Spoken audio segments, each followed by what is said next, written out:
자연스럽게 더 벌기로 들어갈게요. 네.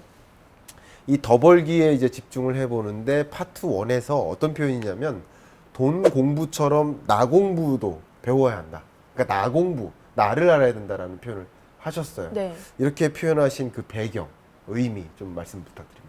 그러니까 사실 저는 이제 완전 금융 문맹이었다가 네. 이제 또 재테크, 딴테크로 시작해서 재테크로 넘어가고 또 유튜브까지 하면서 굉장히 다양한 김광석 교수님을 포함한 다양한 분들의 인사이트를 매일 이렇게 듣잖아요. 네. 근데 처음에는 그러니까 어떤 날도 있냐면 오전에는 지방 아파트 사라는 강의를 그 인터뷰를 하고 네. 오후에는 절대 지방 아파트 사면 안 된다는 인터뷰를 하는 거예요. 네. 그리고 그저께는 비트코인 얘기했다가 이틀 뒤에는 비트코인 절대 안 된다는 얘기를 하고. 한 분이요? 그러니까 아니요, 다른 여러 분인 거죠. 사람들이 네, 여러 다양한 각자의 의견을? 의견이 있으니까. 네. 근데 이게 이제 초반에는 저는 되게 많이 흡수하거든요. 음, 근데 너무 헷갈리는 거예요. 뭘 해야 되지? 그래서 보니까 근데 제가 약간 간과했던 게 그분들은 그분들에게 맞는 재테크를 하고 있었던 거죠. 그래서 그렇군요. 각자의 방법으로 부자가 된 건데 아, 이렇게 그냥 매일 올라오는 거 혹은 이렇게 듣기로만 하면은 네. 진짜 헷갈릴 수 있겠다. 네. 그러니까 결국 이분들도 나 공부를 완벽하게 해서 부자가 된 거지. 그러니까 본인에게 맞는 걸 딱 알게 된 거죠, 이분들이. 네. 그래서 공통적인 특징이 좀 부동산 엄청 좋아하시는 분들은 주식 안 하시고 네. 주식 좋아하시는 분들은 부동산에 그렇게 큰 관심을 네. 주지 않더라고요. 네. 하나만 오로지 맞아요. 파시더라고요. 네. 그래서 그러면 이 돈 공부를 하기 전에 나 공부를 먼저 해야 완벽하게 어떻게 보면 잃지 않는 투자를 할 수 있는 그 세팅을 하고 이제 돈 공부로 넘어가는 게 아닐까라는 생각을 해서 이제 나 공부가 중요하다라는 말을 좀 하게 된 것 같아요. 너무 명확한 설명인 것 같아요.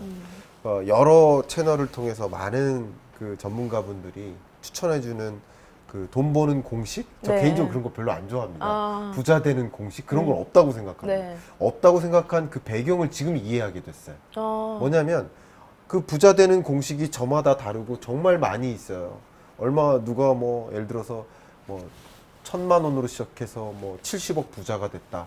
이런 거 이제 혹해서 여러분들은 막 그거 보시고 그거 따라하려고 노력하시는데 사실 그런 여러 가지 공식들은 나에게 다 적용되는 것이 아니라는 거죠. 맞아요. 결국 나의 적합한 그런 부자 되는 공식을 따라 하시려면 나를 먼저 공부해라. 정말 중요한 얘기예요. 나를 모르고 어떻게 부자 됩니까? 그죠? 맞아요. 네, 좋은 말씀 해주셨어요. 이제 파트 2로 좀 넘어가 볼까 합니다. 네. 파트 2에서 또 인상적인 표현이 있어요. 네. 우리는 소위 이제 티끌 모아 태산 이런 표현이 있는데 네. 티끌을 다뤄야 태산을 다룰 수 있다. 네. 재밌는 표현이에요. 아. 저도 대충 이게 어떤 의미인지는 알겠고 네. 책 보면서 좀 재밌게 읽은 부분입니다. 네. 이 부분을 한번 구체적으로 설명해 주시면 좋을 것 같아요. 그러니까 제가 이런 절약 저축 얘기를 많이 하다 보니까 유튜브에서 제일 많이 받았던 악플이 티끌 모아 티끌이다. 그리고 이제 박명수님이 했던 덜 쓰면 뭐 하냐. 예, 예. 네. 이렇게 명언, 이게 약간 어록 중에 뭐 티끌 모아 티끌이다 이제 이런 게 있어서. 박명수님이? 네. 네. 그러니까 사람들이 이제 그걸 보면서 그거 봐, 티끌 모아 티끌이니까 티끌을 안 모으겠다. 약간 이렇게 하고 티끌을 모으는 사람들을 되게 이제 손가락질하는 그런 걸 이제 많이 제가 당한 거죠. 네. 근데 저는 진짜 그때마다 정말 주먹을 꽉 쥐고 티끌도 없으면서 어떻게 태산을 만들 거냐 이렇게 그렇죠. 말을 했었고 그리고 제가 좀 지나보고 이제 1억도 모으고 내 집 마련도 해보니까 티끌을 다뤄본 사람이 태산을 굴릴 수 있더라고요. 그래서 그 티끌 모으는 과정은 단순히 그냥 돈 이렇게 그들의 표현에 의한 그 쫌쫌따리 모으는 게 다가 아니라 쫌쫌따리. 이게 쫌쫌한 그 돈 이렇게 모으는 게 다가 아니었고 네. 그 돈을 모으면서 어떤 자기의 절제력도 키우고 네. 그 순간순간 이제 돈 공부도 같이 하고 이렇게 돈 공부라는 건 한 번에 확 이렇게 되는 게 아니잖아요. 네, 네. 그러니까 돈과 지식과 어떤 그 절제력과 이 모든 것들은 이렇게 차츰차츰 쌓이는 거라는 걸 알게 됐어요. 그러니까 그 순간에 돈도 모이고 그 모든 것들 다 모였을 때 이제 그 태산을 굴리는 그렇죠, 거죠. 그래서 어떤 내가 원하는 투자처에 그때 이제 넣는. 그래서 티끌을 모아봐야 태산을 굴릴 수 있다. 이런 표현을 제가 했던 것 같아요. 저는 맞는 말씀 같아요. 한 번도 이 티끌에 대해서 고민하지 않았으면서 네. 어떻게 큰 돈을 또 모으겠습니까? 네. 그죠? 그런 인사이트가 있으니까 50만 구독자 유튜버가 되지 않았겠습니까? 그 감사합니다. 인사이트 좀 더 많은 분들께 네. 널리 알려주셨으면 좋겠고요.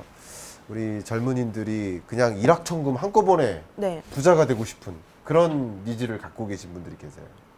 일확천금 한꺼번에. 많죠. 그게 좀 안타까워요. 맞아요. 그런 것은 없다고 생각하거든요. 네, 저도. 있을 수 있겠죠. 그러나 모두에게 그런 것이 오지는 않겠죠. 네. 그런 관점에서 티끌 하나하나의 중요성에 대해서 말씀해 주신 것 같아요. 네.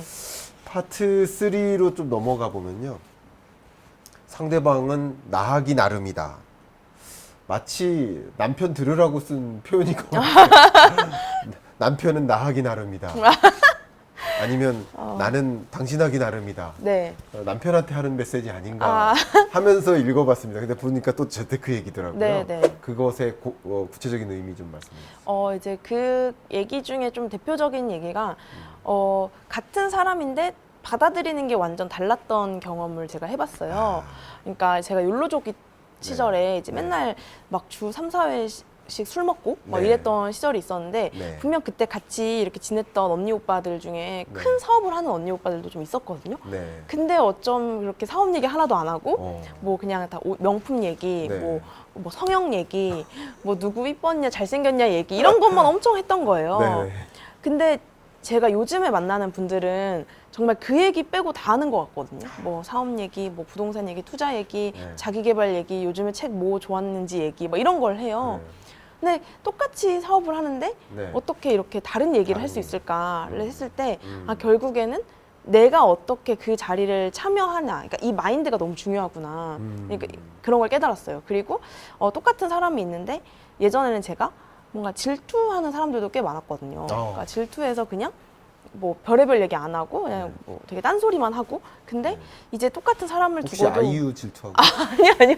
아이유는 질투하면 안 됩니다. 제가 너무 좋아하는 가수라서. 근데 이제 네. 똑같은 사람이 있는데 이제는 저 사람도 결국 그 배울 게 있겠지. 내가 질투하고 부러워한다는 거는 저 사람의 무언가를 똑같이 하고 싶다는 거겠지라는 생각에 이제 물어보는 거죠. 그걸 어떻게 이루셨어요? 어떻게 그 기회를 잡으셨어요? 이런 식으로. 그래서 상대방은 똑같은데 나 하기 나름이구나. 이 배움과 질투에는 한 끗 차이일 수 있겠다. 이런 생각이 들어서 그 챕터를 썼던 것 같아요. 같은 것을 보고도 달리 느낀다. 그런 관점에서 결국 상대방은 나하기 나름이다. 네. 그러니까 그 어떤 나 자체도 중요하고 상대방과 놓여 있는 나라는 것도 중요한 의미가 있다라는 말씀을 주시는 것 같아요. 그런 관점에서 자연스럽게 경로가 파트 4로 넘어가면 사람들 사이에서 더 나다워진다라는 그 챕터가 있습니다. 네. 그 부분에서 다루는 의미가 이제 대충 이제 뭔지 이제 감을 잡기 시작하실 것 같습니다. 어떤 의미입니까? 그 중에서 좀 컸던 거는 네. 그러니까 저는 예전에 제가 못하는 거는 끝까지 못한다라고 생각을 했었어요. 네. 그러니까 계속 약점으로 두고 그거를 되게 뭐 좀 계속 자책하거나 방치하거나 이렇게 했었는데 저를 온전히 제대로 더 알고 나니까 네. 그거를 보완해줄 분들을 찾게 되더라고요. 네. 그래서 뭐랄까 제가 되게 좋아하는 그 갤럽의 강점 검사라는 게 있어요. 요즘 MBTI 핫하잖아요. 네. 근데 그것처럼 인간의 테마를 34가지로 나눠서 그걸 1위부터 34위까지 하는 거예요. 그래서 1위부터 10위까지는 그 사람의 강점이다라고 하는 게 있는데 이제 근데 저도 어쨌든 강점이 있지만 또 반대로 그러면 좀 덜 강한 강점이라고 불리는 흔히 말해 약점도 있는 거잖아요. 그렇겠죠. 그래서 이제 한 20위부터 34위까지 있는 어떤 뭐 제가 체계 분석 네. 이런 게 좀 약해요. 어. 그러니까 저는 그냥 공감, 사교성, 약간 이렇게 커뮤니케이션, 그러니까 사람들과 이렇게 하는 게 좋고 네. 뭔가 체계나 분석하고 뭐 정리하고 이런 게 전혀 안 되는 사람이거든요. 그렇게 딱 정해 놓으니까 그러면 체계 분석 정리가 상위권인 사람을 만나면 되겠다.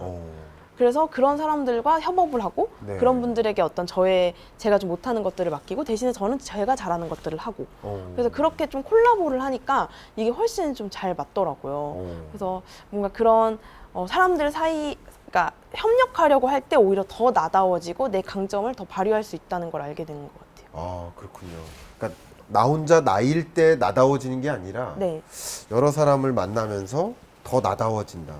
결국 이 사람이 모든 걸 갖고 있지는 않으니까 네. 어떤 특정한 부족한 부분이 있고 내가 갖고 있는 강점이 있으니까 상대적으로 그 약점이나 그런 부족한 부분을 다른 사람들로부터 보완을 받으면서 더 나다운 면을 보여줄 수 있다라는 그런 이야기네요. 네, 그렇죠? 맞아요. 야, 그런 걸 많이 실감하고 계시겠네요. 네, 진짜 예전에는 자책을 진짜 많이 했었는데 지금은 자책하는 시간보다 네. 오히려 그거를 좀 이렇게 어떻게 보면 레버리지라고 하잖아요. 네. 인력이나 예. 재능도 레버리지 할 수 있다는 거를 좀 알게 돼가지고 아, 그렇게 하고 있는 것 같아요. 네. 스스로를 겸손하게 표현하셨지만 그 모든 걸 다 가진 게 아닌가라는 생각이 들고요. 우리 책인싸의 공통 질문 시간이에요. 네. 일부러 좀 날카로운 질문을 좀 드려보고자 합니다. 네. 좀 당황해 하셨으면 좋겠다라는 마음으로 질문을 드려보고자 네. 하는데요. 이미 많이 듣고 계십니다. 다 가졌네라고 표현하는 사람들도 있고 네. 또 보니까 대단한 거 없는데 왜 이렇게들 난리지? 50만 구독자들 왜 이렇게 난리지? 별 대단한 거 없는데? 네. 라고 표현하는 사람도 분명히 있습니다. 스스로 그렇게 느끼고 계시다고 네. 말씀하셨고 그런 가운데 이런 여러 가지 두 가지 지적들이 있다 그러면 이것에 대해서 느끼는 소감이나 아니면 왜 그렇게들 상반된 그런 시각을 갖고 있는지 본인으로서 스스로서 그런 네. 이야기를 듣는 사람으로서 네. 어떻게 생각하십니까? 일단 저는 근데 두 가지에 대한 생각을 진짜 자주 해요. 네. 그러니까 어떤 한 무리가 있고 그 무리가 나에게 계속 무슨 말을 하고 있다고 생각하거든요. 근데 그렇기 때문에 좀 더 공감할 수 있는 컨텐츠를 만들 수 있다고 생각하긴 하는데 뭐 다 가졌네라고 말은 하는 분들에게는 맞다 다 가졌다. 그래서 감사하다. 맞아. 그러니까, 이거죠 자세가. 네, 그냥 네. 진짜 너무 감사하다. 이렇게 사실 3년 전에 제가 생각했을 때 전혀 상상하지 못한 모습으로 살고 있으니까 너무 감사하다. 그렇죠. 진짜 이런 생각을 하고 별거 없는데 왜 제가 50만이지? 라는 네. 거에 대해선 맞다. 너무 공감해요. 진짜 그 부분에 있어서 저도 제가 왜 네. 50만인지 어제도 그런 얘기를 하고 왔거든요. 진짜 내가 어디서요? 모임에서. 네. 그러니까 여기 우리끼리 있을 땐 겸손 떨지 말자라고 말을 하는데도 진짜 근데 이게 겸손이 아니라 좀 의아하다. 그러니까 이건 진짜 운빨이다. 50만은 이렇게 네. 좀 생각하고 있어서 오히려 그래서 요즘에는 스스로 거품이라고 느낄 때가 있잖아요. 네네. 그러면은 그거를 밑에부터 다시 채우려고 되게 노력하고 있거든요. 그래서 또 그거는 그거대로 그렇게 뭔가 저를 좀 채울 수 있는 시간을 줘서 감사하다. 그렇게 생각하고 있어요. 둘 다 되게 좀 감사한 것 같아요. 그러면 일단 또 여쭤볼게요. 짜부님 본인은 스스로 뭐 다 가졌네에 동의하십니까? 아니면 네. 야, 별거 없는데 대단한 거 없네에 동의하십니까? 둘 중에 하나? 둘 다 진짜 딱 정확히 반반이긴 한데 네. 그래도 저는 좀 이렇게 긍정 회로를 잘 돌리는 편이어가지고 네. 그래서 다 가졌네 좀 더 네. 마음이 가는 것 같아요. 그러니까 난 그만큼 다 가졌어 이런 게 아니라 그냥 진짜 정말 감사하다 이런 생각을 네. 자주 하거든요. 네, 그래서 감사한 마음으로 지금 인생을 사시고 네. 그 감사한 마음으로 지금 삶을 이렇게 이뤄 나가는 그런 과정이 어쨌든 앞에 말씀하셨던 그런 과정의 결과가 아닌가 네. 그렇게 생각을 하고요. 또 끊임없이 자기 스스로 이게 낮추시면서 대단한 거 없다라고 표현하시는 그런 분들께 맞다 나도 그렇게 생각한다 하면서 또 나를 또 계속 채워나가는. 네. 야 이거 어디서 배우셨어요? 이런 사고 방식? 저 이 사고 방식 벌써부터 배움이라고 생각해요. 갑자기 우리 재테크가 아니라 자기 개발 대담이 돼버렸는데 많은 사람들에게 귀감이 되는 이야기고 제가 다시 한번 강조하지만 연령 고하를 불문하고 누가 봐도 제가 거의 아빠같이 보이잖아요. 네. 그래도 우리는 항상 그 배움을 가질 수 있다. 그리고 제가 말씀드리고 싶은 것은 50만 유튜브 구독자 그냥 나오지 않는다고 생각합니다. 그죠? 그거는 그만큼 그 사람의 생각이나 혹은 그분의 판단이나 능력이나 무엇이든 그것에 공감을 해준 분들이거든요. 50만 명이 이걸 누른 거예요. 얼마나 대단합니까? 그죠? 어떻게 생각하십니까? 네, 맞아요. 그러니까 저도 계속 예전에는 이렇게 막 너무 과분해요 이런 말을 많이 했었는데 어떤 네. 한 크리에이터 분이 저한테 그렇게 말하면은 그 구독해준 50만 분들에게 네. 그건 예의가 아니다. 이렇게 하셔서 저도 요즘에는 최대한 이걸 많이 좀 감사해하고 네. 좀 누리고 또 그에 맞게 더 좋은 영상 찍으려고 좀 노력하고 있습니다. 네.